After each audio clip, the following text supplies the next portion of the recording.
तो जैसे ही आया माँ का बुलावा, मैं और मेरा पूरा परिवार पहुंच गया नजफगढ़ मेट्रो स्टेशन, क्योंकि जाना था नई दिल्ली और वहां से थी कटरा तक की हमारी ट्रेन। और ये रहा मेरा पूरा परिवार। तो जोर से बोलो, जय माता दी, जोर से बोलो, जय माता दी, जय माता दी बोलो।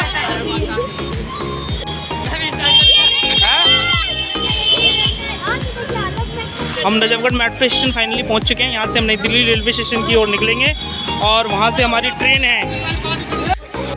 और इस प्रकार मैं और मेरा पूरा परिवार ट्रेन में अपनी अपनी कुर्सी की पेटी बांध चुके हैं, मतलब अपनी अपनी सीट पर बैठ चुके हैं।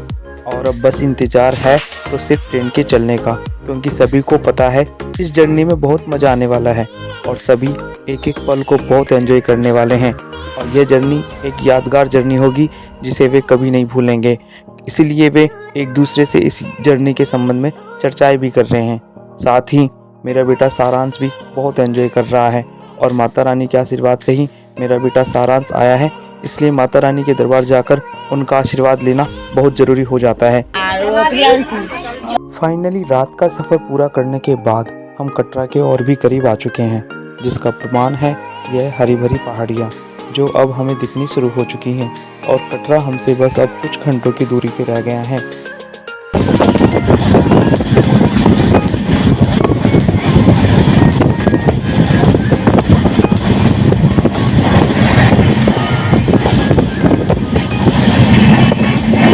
फाइनली 629 किलोमीटर का डिस्टेंस पूरा करने के बाद हम सभी कटरा पहुंच गए हैं और यहां से आप त्रिकुटा पहाड़ी पर बसे अर्धकुंवारी मंदिर की झलक को देख सकते हैं।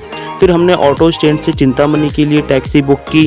हमारे टीम में लगभग 40 लोग थे एंड सभी ने अपने अपने ग्रुप के अकॉर्डिंग टैक्सी बुक की और चिंतामणि के लिए निकल गए। चिंतामणि के पास ही एक गेस्ट हाउस है जिसका नाम है श्री राज गेस्ट हाउस, और हम जब भी कटरा आते हैं तो इसी गेस्ट हाउस में रुकते हैं। इसके अलावा यहाँ और भी होटल्स और गेस्ट हाउस एंड डॉर्मेट्री हैं जहाँ आप अपनी सुविधा अनुसार रुक सकते हैं।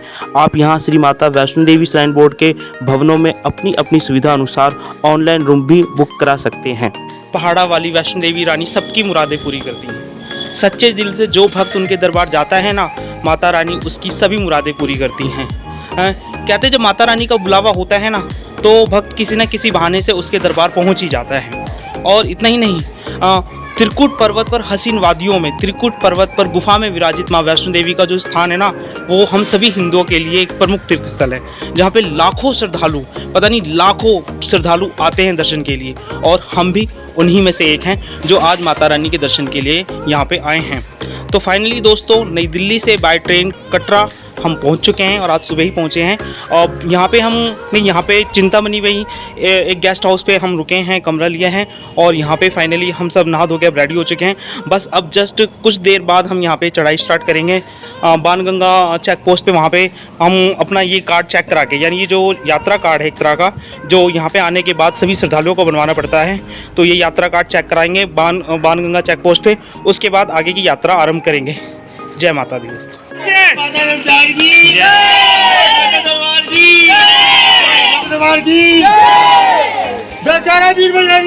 हर हर महादेव, हर महादेव बोलो। हाँ बोलो, बना देना।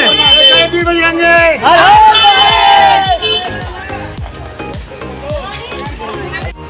और इस प्रकार माँ के जयकारे के साथ हमारी वैष्णो देवी की चढ़ाई की शुरुआत होती है। कटरा से ही माता के दर्शन के लिए निःशुल्क यात्रा कार्ड बनवा लिया है और अब यह कार्ड लेने के बाद ही हम कटरा से माँ वैष्णो के दरबार तक की चढ़ाई की शुरुआत कर सकते हैं। दोस्तों, यह यात्रा कार्ड बहुत ज़रूरी हो जाता है क्योंकि इसके 3 घंटे बाद चढ़ाई के पहले बाणगंगा चेक पॉइंट पर एंट्री करानी पड़ती है और वहां सामान की चेकिंग कराने के बाद ही आप चढ़ाई प्रारंभ कर सकते हैं।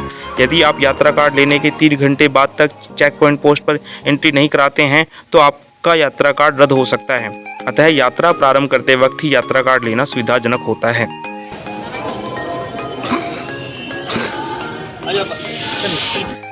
फाइनली हमारी चढ़ाई शुरू हो चुकी है माता रानी के दरबार की ओर। हम पैदल चढ़ाई स्टार्ट कर चुके हैं। देखो दोस्तों,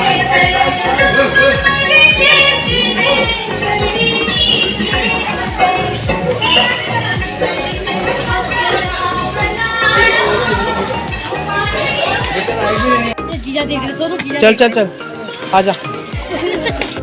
बाणगंगा चेक पोस्ट को पार करने के बाद हम सभी अब पहुंच गए हैं उस स्थान पर जहां माता वैष्णो देवी ने एक बांध से जलधारा निकाल दी थी। जी हाँ दोस्तों, हम सभी अब बाणगंगा पहुंच चुके हैं और ऐसा कहा जाता है कि जब भैरवनाथ माँ वैष्णो देवी के पीछे पड़ा था तब हनुमान जी माँ की रक्षा के लिए उनके साथ ही थे। हनुमान जी को प्यास लगने पर माता ने उनके आग्रह पर धनुष से यहीं पर एक बाण चलाकर जलधारा को निकाला और हनुमान जी की प्यास बुझाई। माँ ने यहाँ अपने केस भी धोए। आज यह पवित्र जलधारा बाणगंगा के नाम से जानी जाती है और इसके पवित्र जल का पान करने और इससे स्नान करने से भक्तों की सारी व्याधियाँ दूर हो जाती हैं। तो जोर से बोलो जय माता दी। जय माता दी। बहुत मज़ा आ रहा है माता रानी के दरबार की ओर हमारे कदम बढ़ चुके हैं। अब हम चरण पादुका मंदिर पहुंच चुके हैं जो वैष्णो देवी यात्रा का प्रथम दर्शन भी है। यह वह मंदिर है जहां माता के चरणों का साक्षात दर्शन भक्त करते हैं, क्योंकि यह वही स्थान है जहां माता ने पीछे मुड़कर भैरवनाथ को देखा था और आज भी यहां माता के चरण विराजित हैं। दोस्तों, कटरा से अर्धकुंवारी फिर भवन तक चढ़ाई हेतु किराए पर पिट्ठू, पालकी व घोड़े की सुविधा भी उपलब्ध है और जो यात्री पैदल चढ़ाई में असमर्थ हैं वे इनकी सुविधाएं किराए पर ले सकते हैं। कटरा से 6 किलोमीटर की चढ़ाई पूरी करने के बाद हम गर्भजून गुफा मंदिर पहुंच चुके हैं और यहाँ आप मेरे पीछे देख पा रहे हैं ये गर्भजून गुफा मंदिर है और इस गुफा के बारे में ऐसी मान्यता है कि माँ अम्बे रानी ने, माँ वैष्णो देवी रानी ने इस गुफा में 9 महीने निवास किया था। जैसे कि एक बच्चा अपनी माँ के गर्भ में 9 महीने रहता है, वैसे ही माँ वैष्णो देवी इस गुफा में 9 महीने रही थी, इसलिए इस गुफा को गर्भजून गुफा भी कहा जाता है। आप देख पा रहे होंगे इस गुफा के दर्शन के लिए लोगों को पहले पर्ची काउंटर से पर्ची बनानी पड़ती है और उनकी पर्ची बनने के बाद जब उनका नंबर आता है, जो भी उनका नंबर दिया जाता है, उसके बाद उन्हें इस गुफा से होने का मतलब इस गुफा में से जाने का मौका मिलता है और पवित्र गुफा के दर्शन करने का मौका मिलता है। जैसा कि मैंने आपको पहले ही कहा था, हमारी टीम में बच्चे, बुजुर्ग और जवानों को मिलाकर लगभग 40-45 लोग हैं और सभी 6 किलोमीटर की चढ़ाई के बाद काफ़ी थक चुके थे। इसलिए हमने अर्धकुंवारी में ही रात को आराम करने का निर्णय लिया। क्योंकि ठंड ज़्यादा थी इसलिए हमने 100 कंबल लिए और आपकी जानकारी के लिए बता दूं, यहाँ कंबलों का वितरण पूर्ण रूप से निःशुल्क है। बस आपको हर कंबल पर 100 रुपये सिक्योरिटी चार्ज जमा कराना होता है, जो आपको कंबल वापस जमा कराने पर वापस मिल जाते हैं। बेटा देख,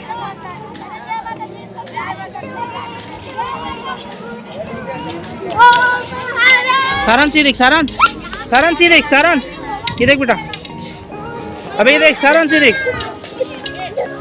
फाइनली सुबह हो चुकी है और अब हमारे कदम माता वैष्णो देवी के भवन की ओर बढ़ चुके। ये न्यू ताराकोट मार्ग है माता वैष्णो देवी की भवन की ओर। लगभग 6 किलोमीटर का डिस्टेंस है जिसे हम अपनी चढ़ाई में पूरा करेंगे और 6 किलोमीटर के डिस्टेंस के बाद हम माँ वैष्णो देवी के भवन तक पहुँच जाएंगे। आप जैसा कि पीछे देख पा रहे हैं, ये मेरा पूरा परिवार पीछे आ रहा है। काफ़ी लोग हैं, हमारी टीम में लगभग 40 लोग थे। 40 में से काफ़ी लोग आगे जा चुके हैं और बाकी लोग ये मेरे पीछे हैं। तो जय माता की जयकारा लगाते हुए सारे पीछे आ रहे हैं। बोलो जोर से जय माता दी।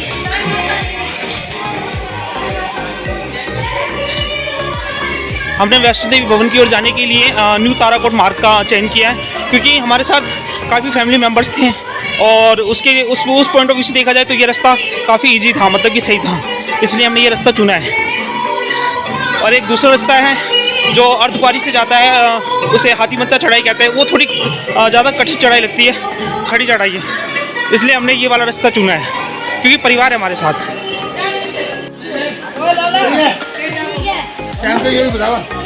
जो 8 बार 7-8 से ऊपर हो गया आंटी। सुनो सबको बोला हैं? देखो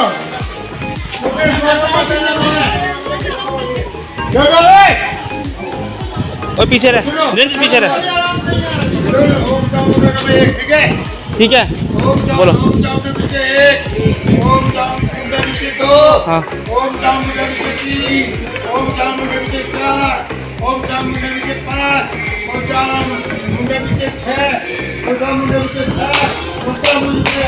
जय माता दी। सारांश बोल बेटा, जय माता दी, जय माता दी।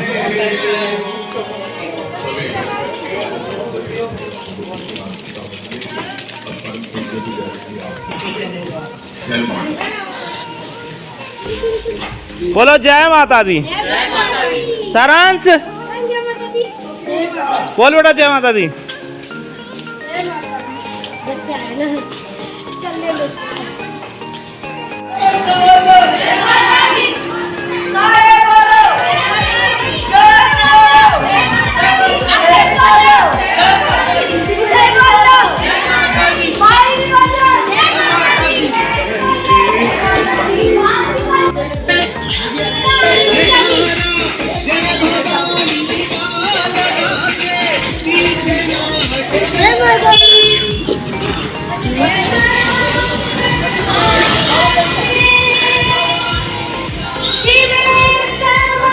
क्या हो रहा है?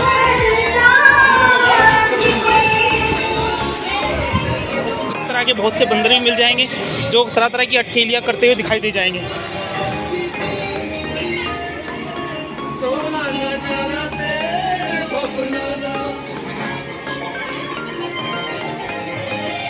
हाँ भाई चलो आगे चलो।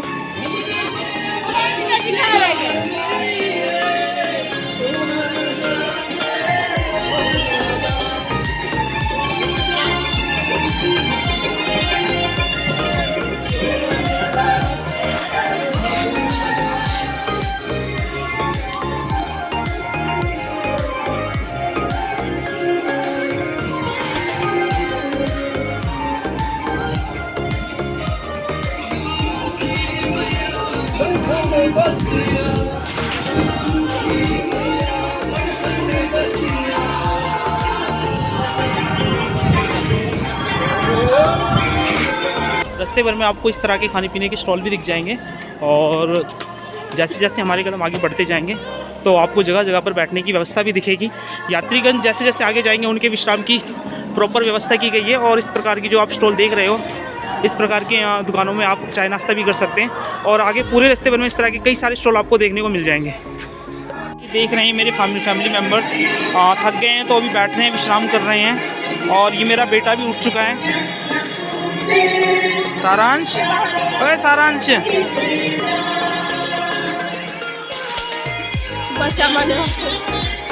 थक गया है मेरा बेटा भी। देख रहे हैं मेरे फैमिली के बाकी मेंबर्स भी पीछे आ रहे हैं और ये जोश दिखा रहे हैं। हाँ हाँ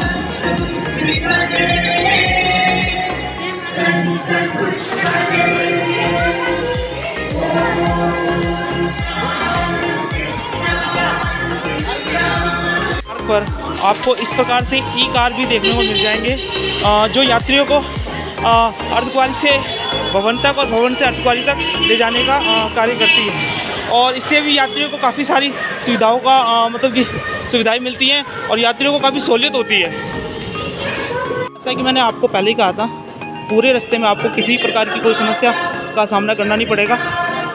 हर 10-15 मिनट की दूरी पर 10-15 कदम की दूरी पर आपको सुलभ शौचालय की व्यवस्था मिल जाएगी जिससे कि आपको यात्रियों को किसी प्रकार की श्रद्धालु को किसी प्रकार की भी समस्या का सामना नहीं करना पड़ेगा। जय माता दी, जय माता दी, जय माता दी, जय माता दी, जय माता दी, जय माता दी, जय माता दी, जय माता दी, जय माता दी। आप नारा लगा रहे थे जोर जोर से।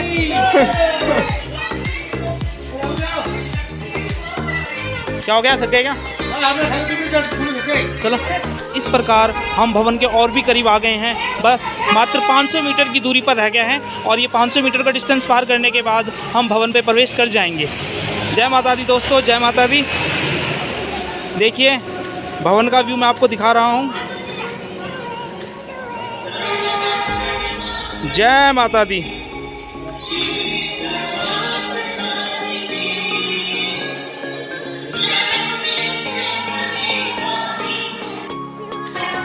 जय माता दी।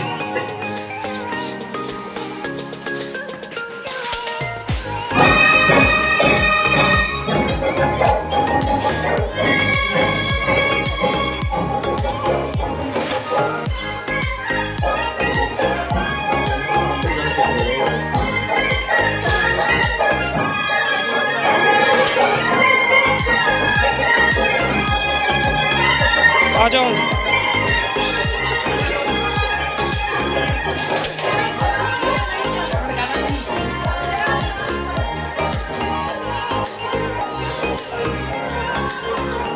और अब हम आखिरी चेक पोस्ट पहुँच चुके हैं, जिसके बाद हमारा प्रवेश भवन में होता है।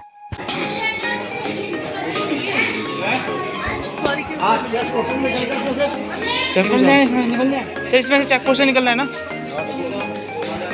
उधर से आ जाओ इधर से जेंट्स सर चेक करोगे।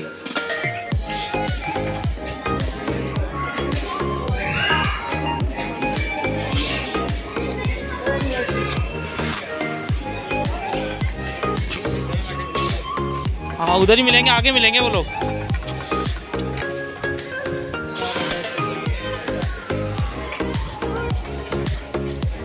जय माता दी दोस्तों, फाइनली हम माता वैष्णो देवी के भवन पहुंच चुके हैं और यह माता वैष्णो देवी का भवन मैं आपको दिखा रहा हूं।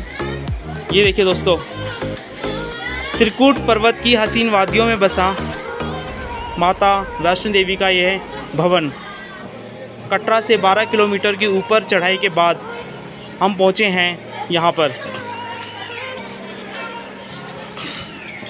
अब यहाँ पर हम बस नहाएंगे धोएंगे, प्रसाद वगैरह लेने के बाद, कपड़े वगैरह नए कपड़े पहनने के बाद फिर माता वैष्णो देवी के दर्शन के लिए जाएंगे।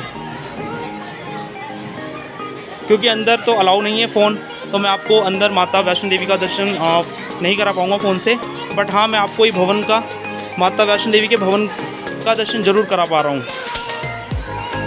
जोर से बोलो जय माता दी।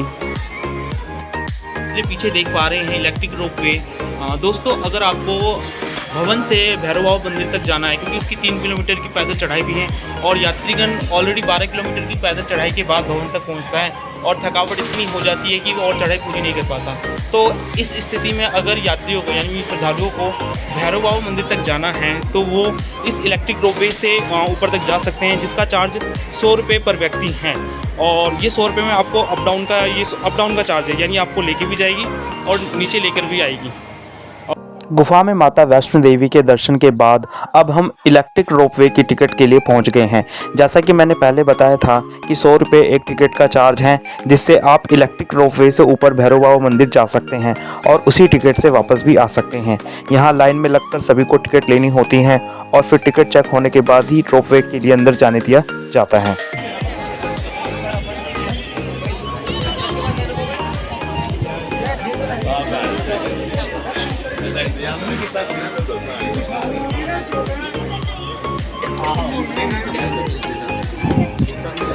इलेक्ट्रिक रोपवे का टिकट चेक कराने के बाद अब हम सभी इलेक्ट्रिक रोपवे में प्रवेश कर चुके हैं और बस अब इंतज़ार है तो रोपवे के चलने का।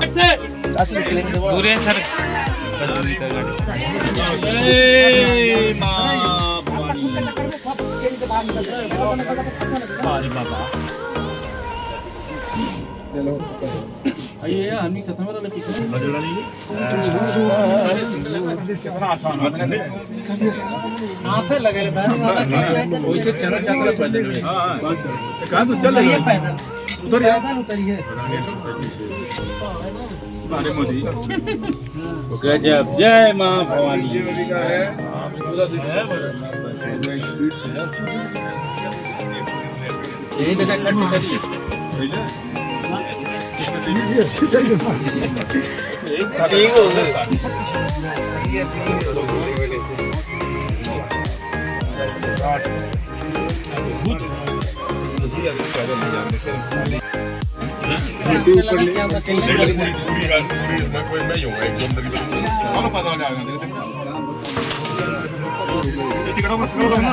वो आइए सब भाई, ये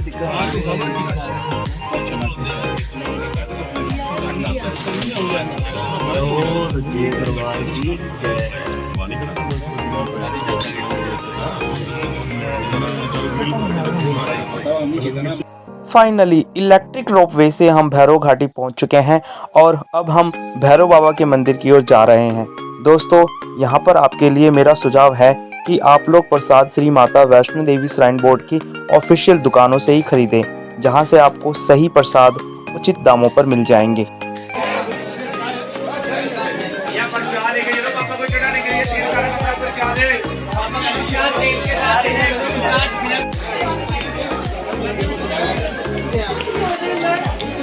प्रसाद तो कर लेंगे।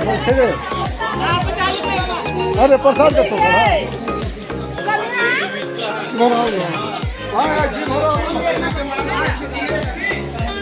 वैष्णो देवी माता के दर्शन के बाद हम भैरवनाथ बाबा के मंदिर पहुंच चुके हैं दर्शन के लिए।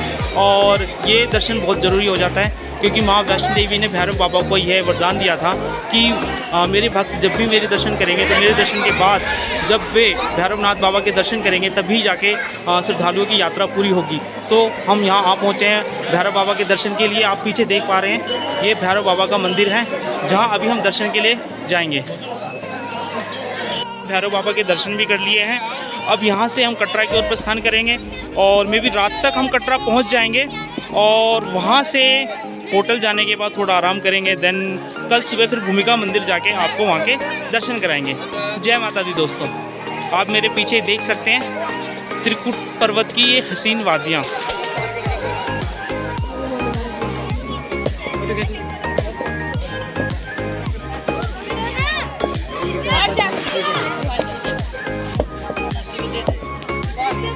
सारांश बेटा इधर आ, चल आजा आजा आजा आजा हाँ। आजा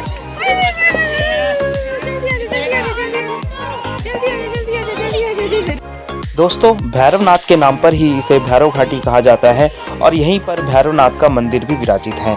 दोस्तों ऐसा कहा जाता है कि भैरवनाथ का वध करने पर उसका शीश भवन से 8 किलोमीटर दूर जिस स्थान पर गिरा, आज इसी स्थान को भैरवनाथ के मंदिर के नाम से जाना जाता है। कहा जाता है कि अपने वध के बाद भैरवनाथ को अपनी भूल का पश्चाताप हुआ और उसने मां से क्षमादान की भीख मांगी। माता वैष्णो देवी ने भैरवनाथ को वरदान देते हुए कहा कि मेरे दर्शन तब तक पूरे नहीं माने जाएंगे जब तक कोई भक्त मेरे बाद तुम्हारे दर्शन नहीं करेगा। इसलिए इस यहाँ पे भैरव बाबा के दर्शन करना बहुत ज़रूरी हो जाता है। और यहाँ पर मैं आपको भैरव घाटी से नीचे भवन का दृश्य भी दिखा रहा हूँ जो आप साफ साफ तौर पर देख सकते हैं। ये पूरा त्रिकुट पर्वत है और यहीं पर माँ वैष्णो देवी का ये सुंदर भवन विराजित है। फाइनली भवन में माता वैष्णो देवी के दर्शन करके हम कटरा नीचे आ चुके हैं। रात को हमने यहीं पे होटल में रूम में स्टे किया क्योंकि काफ़ी थक चुके थे। उसके बाद अब सुबह हम नहा धो के रेडी हो चुके हैं और भूमिका मंदिर जा रहे हैं। भूमिका मंदिर श्रीधर पंडित जी का मंदिर है जहाँ, और यह वह मंदिर है, यह वह स्थान है जहाँ से माता वैष्णो देवी की कथा का आरंभ होता है। श्रीधर पंडित जी जो माँ वैष्णो देवी के परम भक्त थे, हम उन्हीं के मंदिर जा रहे हैं और आगे आपको उन्हीं के मंदिर के दर्शन कराएंगे। अब हमारे कदम भूमिका मंदिर की ओर बढ़ रहे हैं जहां से मां वैष्णो देवी की कथा की शुरुआत होती है। वह कथा क्या है मैं आपको सुनाता हूं। एक प्रसिद्ध प्राचीन मान्यता के अनुसार मां वैष्णो के एक परम भक्त श्रीधर की भक्ति से प्रसन्न होकर मां ने उसकी लाज रखी और दुनिया को अपने अस्तित्व का प्रमाण दिया। एक बार ब्राह्मण श्रीधर ने अपने गांव में माता का भंडारा रखा और सभी गांव वालों व साधु संतों को भंडारे में पधारने का निमंत्रण दिया। पहली बार तो गांव वालों को विश्वास ही नहीं हुआ कि निर्धन श्रीधर भंडारा कर रहा है। अपने भक्त श्रीधर की लाज रखने के लिए मां वैष्णो देवी कन्या का रूप धारण करके भंडारे में आई। श्रीधर ने भैरवनाथ को भी अपने शिष्यों के साथ आमंत्रित किया था। भंडारे में भैरवनाथ ने खीर पूरी की जगह मांस मंदिरा का सेवन करने की बात की। तब श्रीधर ने इस पर असहमति जताई। भोजन को लेकर भैरवनाथ के हट पर अड़ जाने के कारण कन्या रूपी माता वैष्णो देवी ने भैरवनाथ को समझाने की कोशिश की, लेकिन भैरवनाथ ने उसकी एक न मानी। जब भैरवनाथ ने उस कन्या को पकड़ना चाहा तब वह कन्या वहां से त्रिकुट पर्वत की ओर भागी और उस कन्या रूपी वैष्णो देवी ने एक गुफा में 9 माह तक तपस्या की।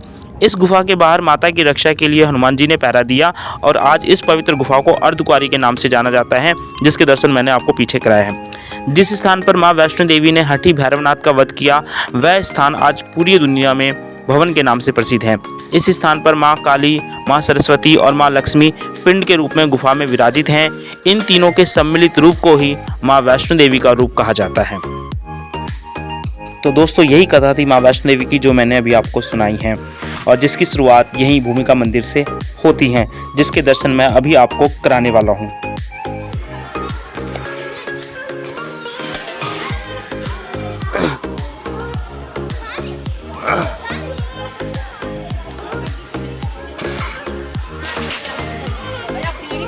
यही दोस्तों वह प्रसिद्ध भूमिका मंदिर है श्रीधर पंडित जी का और उनकी अर्धांगिनी सुलोचना जी का यह मंदिर है।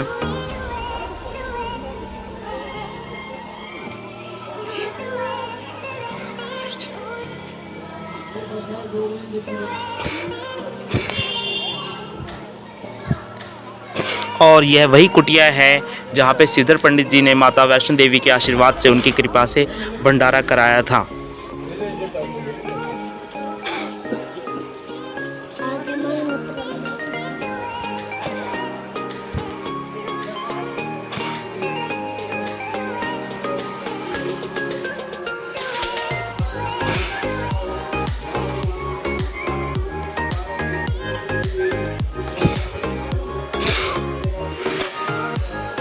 और यह पूरा श्रीधर पंडित जी का गांव है जो मैं आपको दिखा रहा हूँ।